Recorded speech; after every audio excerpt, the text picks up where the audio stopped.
Um, Thank you so much for all coming along. This is such a privilege. Really appreciate getting to chat about what I'm going to be talking about today, which is making games for pensioners. So a little bit about my background. I'm a games designer from Sheffield. I've been building games, experimental stuff, as well as education and inventing things for the last 12 years. I'm a big advocate for approachable design and addressing play inequality.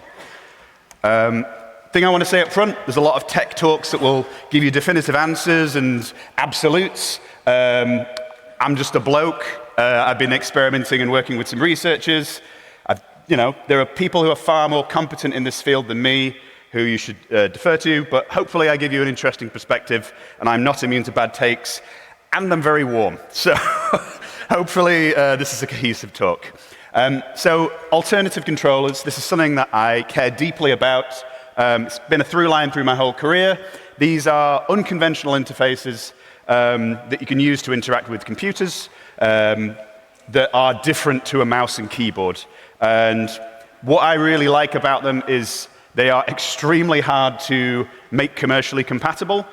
So unlike the games industry, there is this inherent artistry and experimentalism to it that the industry lacks, and I wish there was more of. And I just want to kind of get into the weeds on approachable design versus accessible design. So you might be more familiar with accessibility and trying to kind of design to the needs of individuals with disabilities. I kind of differentiate between that and approachable design in that before you even get to the point of tailoring an experience for someone, so many people around the world just do not engage with technology, so are far less receptive to engaging with it. So how do you make games or technology more appealing to those people? So for how I got engaged with the elderly, this is going back, probably close to maybe 8-9 years now. Actually, no, it's not. during lockdown, I did. It felt like that long. In lockdown, I did an installation in King's Lynn, which was like a projection map project working with other artists. And for that, we had an installation where you were 6 foot apart, pushing little pedals on the ground. And as part of that installation, I had a toddler come over and give the game a go. And her mother told me that it was the first game that she'd ever experienced, which is always a privilege for me. It's one of the highlights of what I do in my career. And the real twist was that her grandfather, it was this gentleman on the right, who happened to be the mayor of the town, had also never played video games before. So the pair of them shared this intergenerational bonding of experiencing games for the first time, which was such a privilege. And that kind of really planted this seed of engaging that audience.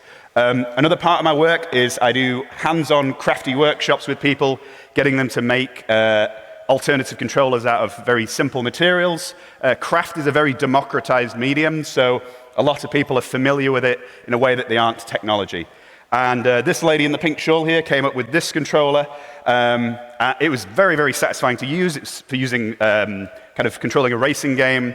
And when I asked her what inspired the controller, she said scratch cards. And for me, that is just, it's such an obvious thing when you're actually looking at it. But what really, really excited me about this was the prospect that this interface may be compelling to other people within her demographic, and therefore, if that's the keyboard for that audience or that person, and the potential to invite more people in by getting people to dictate what interfaces they find appealing. Since then, I've kept going, I've kept building interfaces, I've worked with audiences in all sorts of different kind of walks of life. I did an installation, series of installations in Rotherham for a kids festival where we did a nature trail of games with my colleague David at the back. And I've been building alternative controllers and specifically got a real appetite for LED games. The reason I like LED games so much is that they are extremely cheap, light and versatile, so you can kind of weave them into the fabric of spaces. I do a lot of stuff with LED rope, which if you've not come across is just such a lovely material.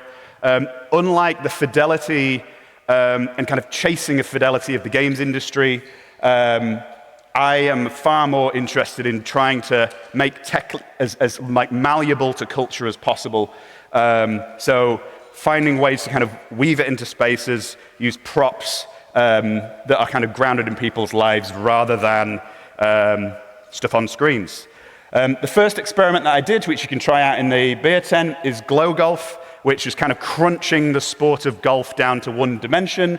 I had this like kind of pinball launcher that I'd kind of hacked together out of a walking stick that I kind of had where you pulled it back and released it to launch the ball, which I kind of tested out in lots of different settings, toured it around Europe, and that proved to be this really nice little box and controller and format as a unit to do things like design fishing games, and I did a Bools game as well. And what I realized after building those kind of 3 prototypes, that like all 3 of these aligned with the interests of older people. And it kind of brought me to this question of like, can you build games for the elderly? And this might not be a question a lot of people have thought about, but 20 years ago, we did it. We built the Wii and Wii Sports. Like, this has been proven. There was this huge influx of people that engaged with the Wii. And honestly, it was such a countercultural moment, I don't think we quite recognize how significant it was, where it went from this kind of medium of people kind of playing in a singular form in their rooms to like inviting the family to play, but also, as I'll get into, inviting the broader family into the equation. And I really love this quote from Satoru Iwata, who talks about, at the time, how the strategy of Nintendo, which was all about like not trying to compete on fidelity and power, but go after and engage the people who are just ignored by these industries. So try and engage people who otherwise wouldn't engage with the medium.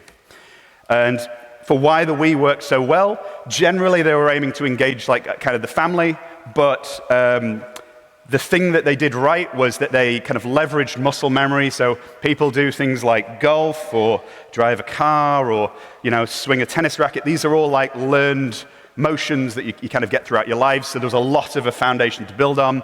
Something that a lot of people don't talk about as much is that, at least in 2006, the kind of handheld peripheral that most people were familiar with was a television remote, and particularly with older people. So that was a real tether for people to technology, and they mirrored that as closely as they could. And that made it extremely compatible with older people.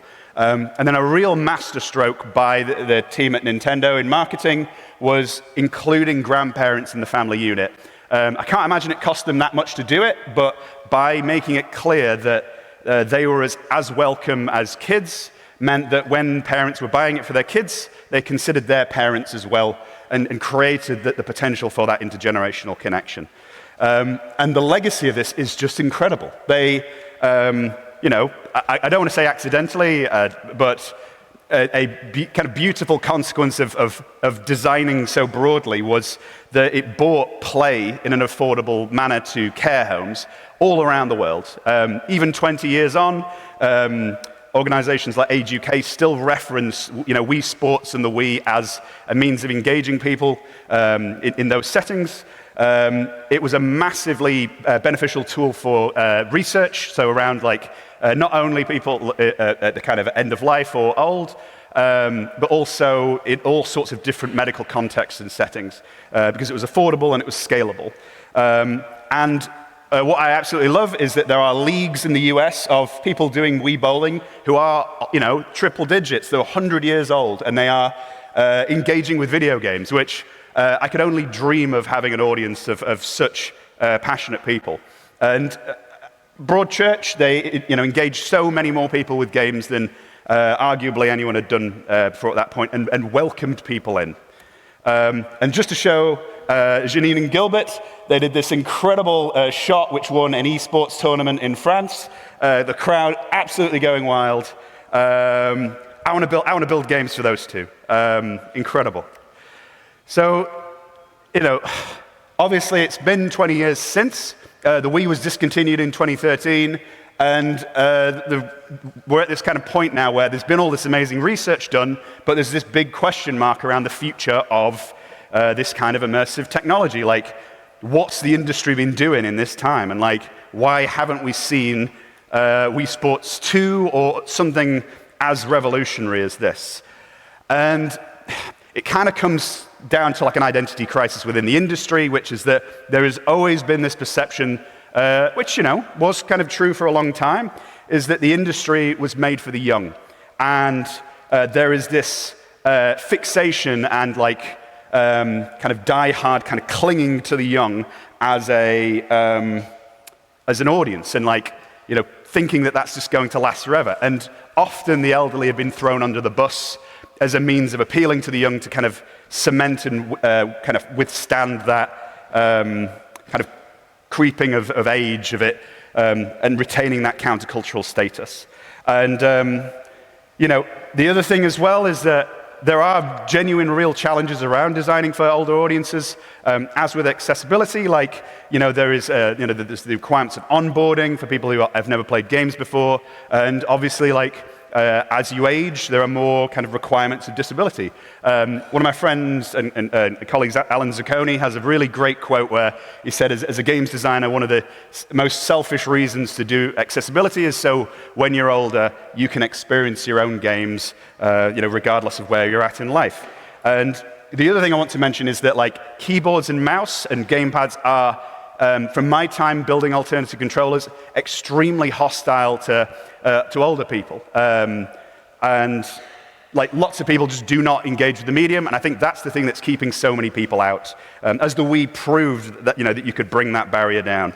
And we have to really grapple with the reality of where we're at as an industry, where games developers are dying of old age. Like, it kind of feels like, you know, this is the industry's still young, but the average age of gamer is, you know, mid-30s.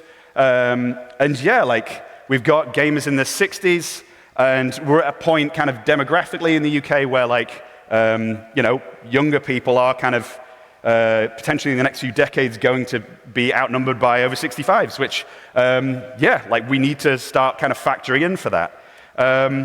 And the thing is that, like, to talk about this audience, like, play, as for anyone, when it comes to play, like, my kind of interest in play inequality, like, I almost consider play like this essential need that's like needed throughout life. And like, particularly with older people, it can kind of be a massive benefit.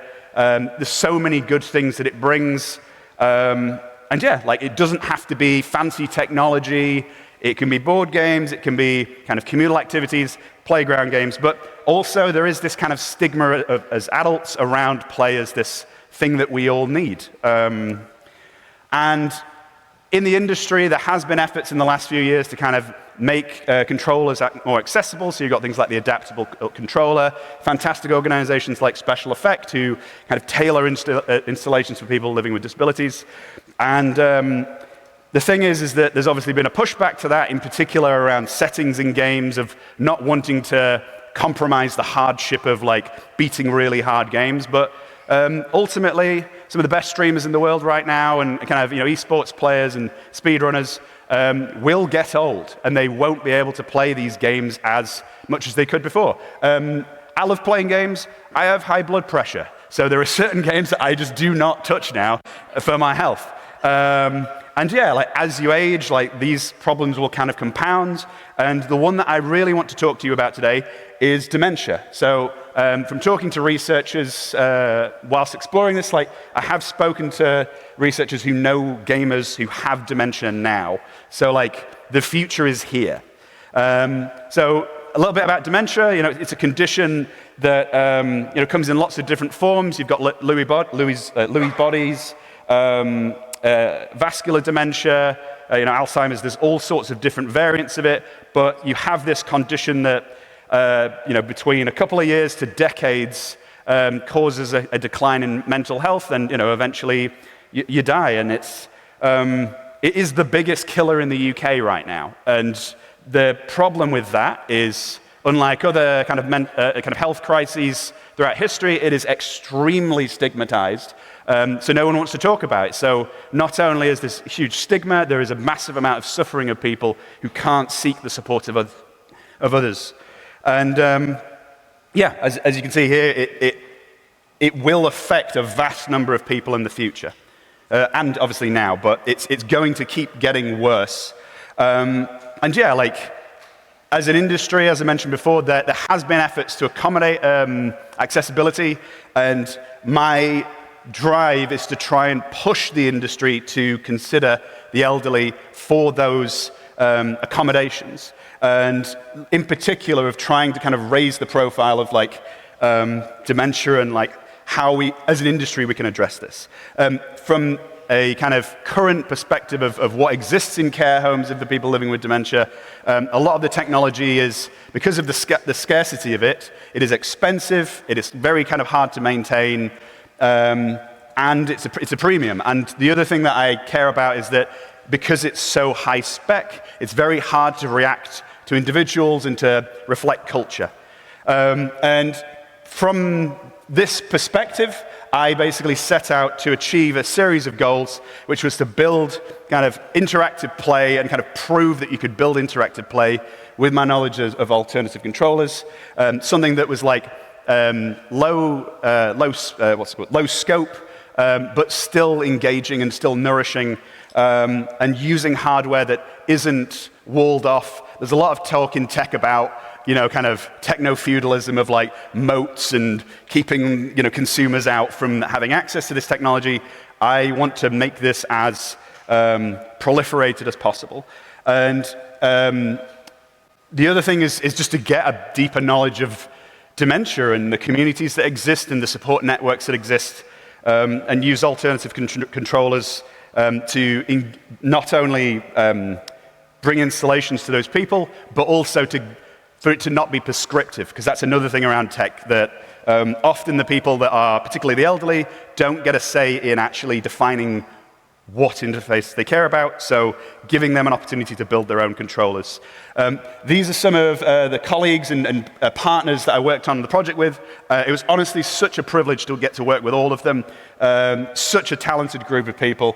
I don't know how I'm doing for time, so but I just can't thank all of them enough for their incredible time, efforts, and just deep knowledge on these topics. So one of the people mentioned on the previous page, Dr. Jenny McRitchie, has done a bunch of research around building controllers, not all alternative controllers, what are known as ADMIs, which is accessible digital musical instruments. This is one here, which is like a slider box that you can use to kind of control dynamic music. And obviously these are very close in overlap to alternative controllers. And these were some of the things that really stood out as things to accommodate into interfaces, and these were all well within my kind of skill set. And in particular, like, people, when I talk to about this stuff, will be like, well, you know, does it cure dementia? Does it slow down dementia? That isn't my focus. You know, the person, like, experiencing the condition is like so often ignored, and it's all about like try to find a cure, get this person you know, cured, and just letting them experience joy in a non-medicalized context is so rare. So I really, really wanted to try and engage with that as much as possible. And something that really kept coming up over and over again is that rather than trying to be prescriptive, broad brush, remembering that these are people and who deserve like dignity, joy, and the opportunity to express and to accommodate that into the things that I build. These were the kind of organizations that I ended up working with as part of the project. So about a month or two ago, we went around these various sites in Sheffield, and amazing partners to get to work with kind of various groups at different points in the kind of the disease. Just to give a quick run through of some of the installations. So we had singing teapots, which was basically where you had a couple of cast iron teapots on the table, where you were kind of touching them, and you'd get different bird sounds out of them. So, you'd maybe touch the one on the left and you get the sound of a robin, you touch the one on the right and you'd get a pigeon. And originally I had this ambition of let's make a full multi-sensory experience. So, let's put, make it the sound, let's do the lights that change based on that. But I also want to, and you're touching the teapot, but I also wanted to put tea in the teapot. And the other researchers on the project were like, absolutely not, don't have boiling water around electronics, around people living with dementia. That is a recipe for disaster. So we just stuck with the three for this. And yeah, just to kind of run through the next one. So I've got this with me. So this is the peripheral for Radiant Vines, which hopefully hasn't gone to sleep. Let's find out. Yes. So rather than using something like a mouse or a keyboard, I'll try and show this for the camera. So you just, as you would a watering can, you kind of tip the watering can over, and it works as you'd expect. And it's just a kind of really joyful object to kind of mosey around with. You'll probably see me as part of the festival just walking around at night with this thing, so if you see that, come and say hello.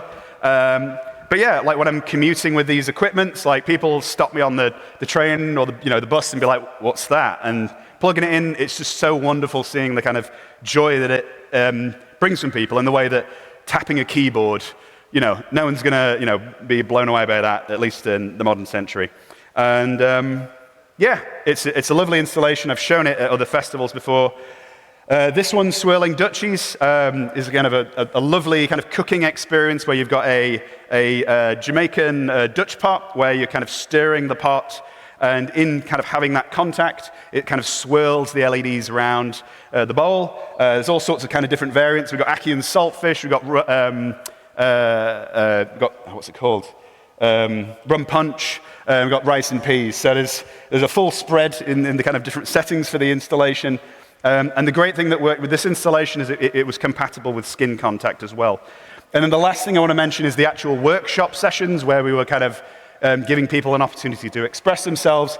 I didn't want screens in this at all. So rather than having screens, we had LEDs that kind of came out of the peripherals. We used the same hardware for the installations as we did the workshops, which is the BBC Microbit, which is a fantastic workhorse. Would thoroughly recommend experimenting with those.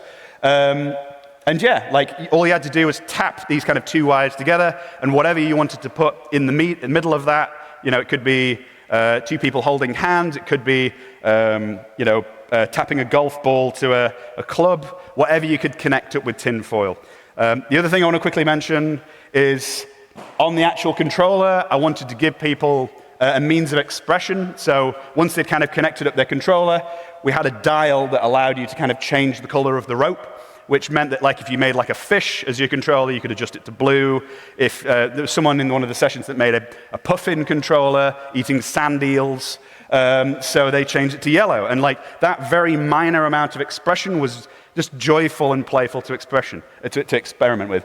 Birds was the thing I focused on, and the reason that was such a focus for the kind of software and installation is because it's such a deeply seated memory for a lot of people. For me personally, I grew up next to a rookery, so hundreds and hundreds of rooks. So for me, the sound of that bird is very, very deeply associated with home. And what's great about it as well is, unless you're literally having the same sample repeating, it's not too grating as a sound. And of course, it can be tailored regionally, so you don't have to have all the same birds for the same regions. This is roughly what the installation looked like. So when you'd get the different combinations of teapots being pushed, you'd get different bird sounds. And that was an opportunity for people to listen to different samples and try different stuff. So I want to talk specifically about one example, which I've only got time to talk about one. So this is Memory Hub, and this gentleman on the right here is Carl Case, who has done a bunch of fantastic work around how to make dementia care appropriate and tailored to different Caribbean communities. Has done things like create multi-sensory kits around the history of Caribbean people, and it was such a privilege to get to work with him on this project, and specifically to have the time where we spent an afternoon tailoring this experience to his group.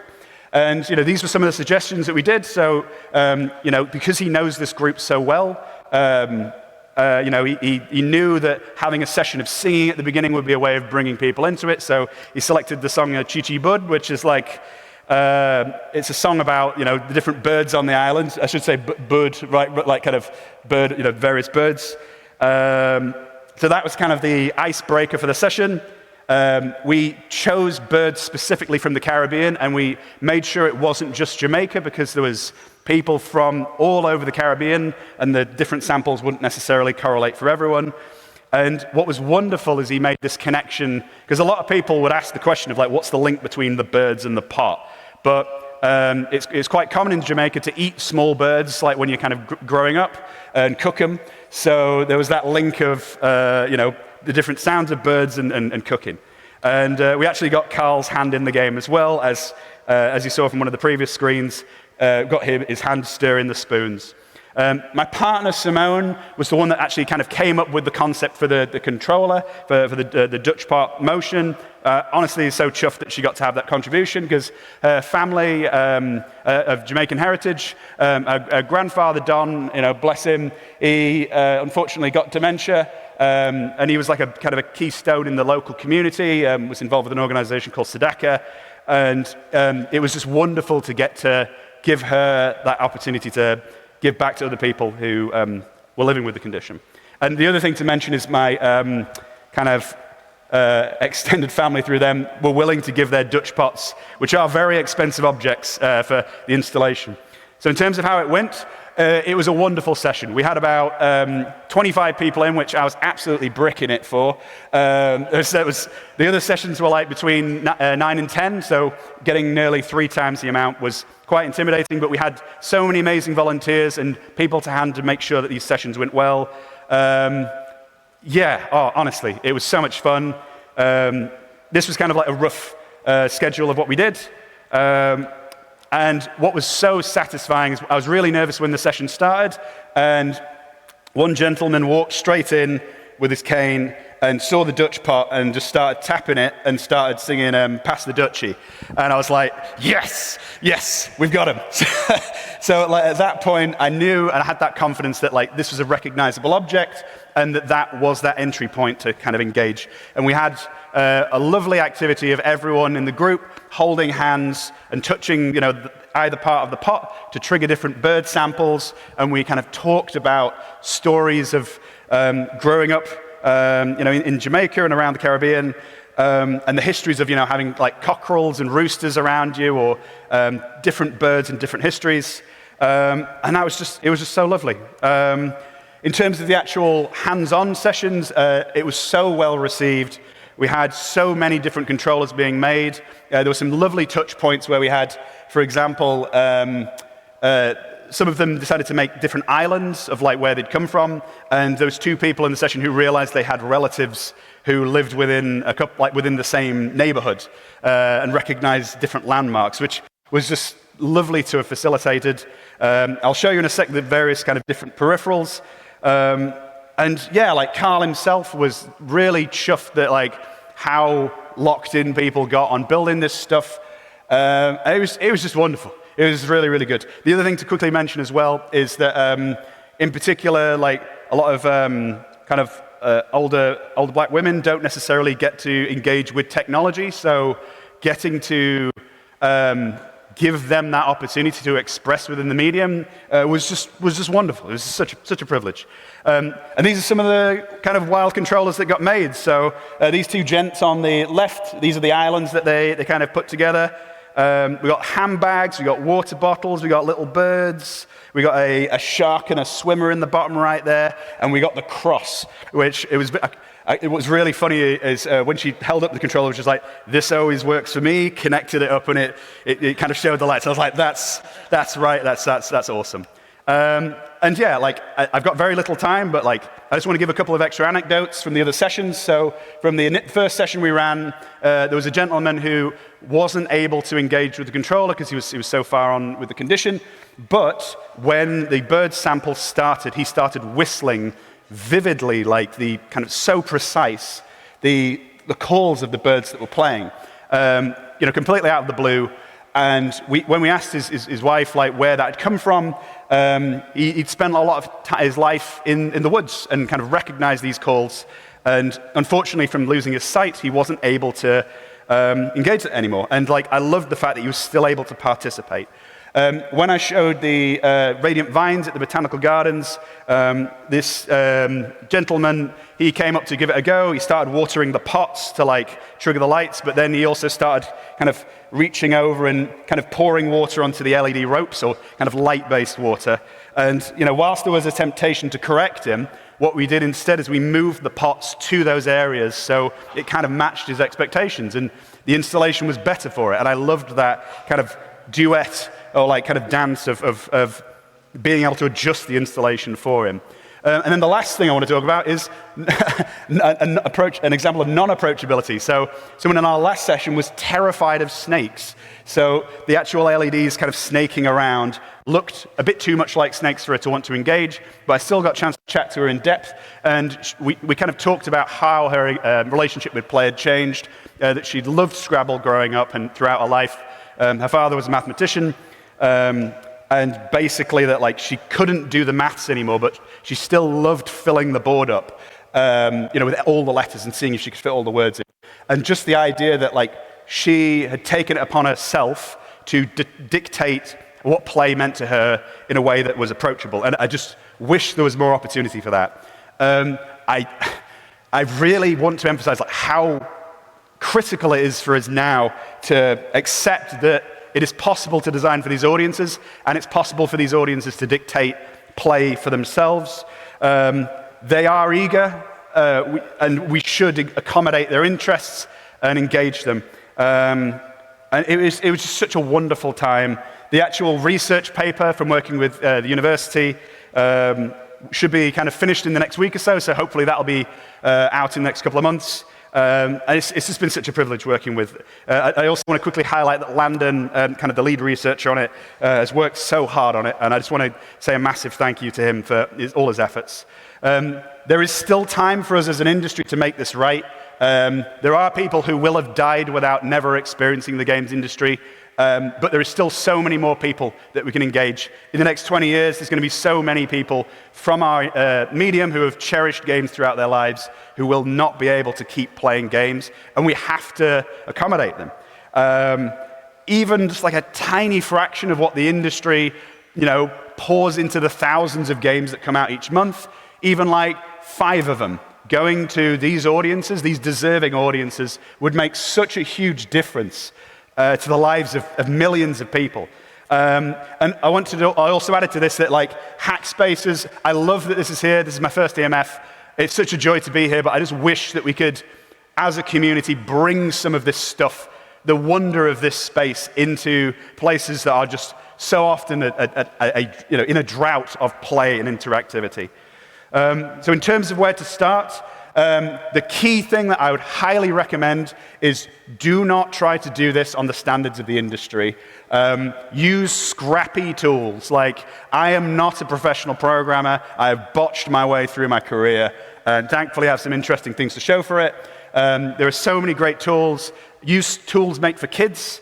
The thing that's great about using simple technology is that it welcomes people in, and it means that you're on a similar level. There's not this weird power dynamic of being so far removed from technology. What's wonderful about using these tools as well is that kids are accustomed to tools like Scratch, which gives them an opportunity to have this intergenerational collaboration with old people. And again, ditch the keyboard, ditch the mouse, ditch the gamepad. It's the easiest way to make peripherals approachable. And I just want to end by just saying, like, the question I always come back to, and I always encourage games developers to consider, is like, how can you reach one new person when you're building an experience who is disconnected from play, and give them not only an experience, but a meaningful, a positive and deep experience. And the other thing to very quickly say is the industry is on track for 400, 400-hour experiences. An experience of 100 seconds or 60 seconds can be just as meaningful as one that lasts for days. So that's it. That's my talk. I got through that surprisingly quick. This I just wanted to touch as well and just say my this is my grandma. This is kind of for her. I really, I should.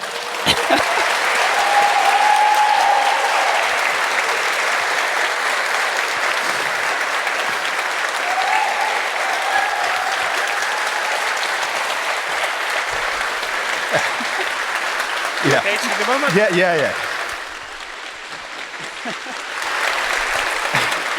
This is clearly what I needed the remaining 5 minutes for. So, like, she has been so supportive through my entire career. She's 96, and even though she doesn't understand the technologies I work with, she's always been incredibly supportive. And bless her, she's in the last few months she's moved into a care home, and I always think of, when I'm asking this question, it's her that I often think of. So I hope if you have people in your lives that you consider the same, I hope you'll think of them. Thank you.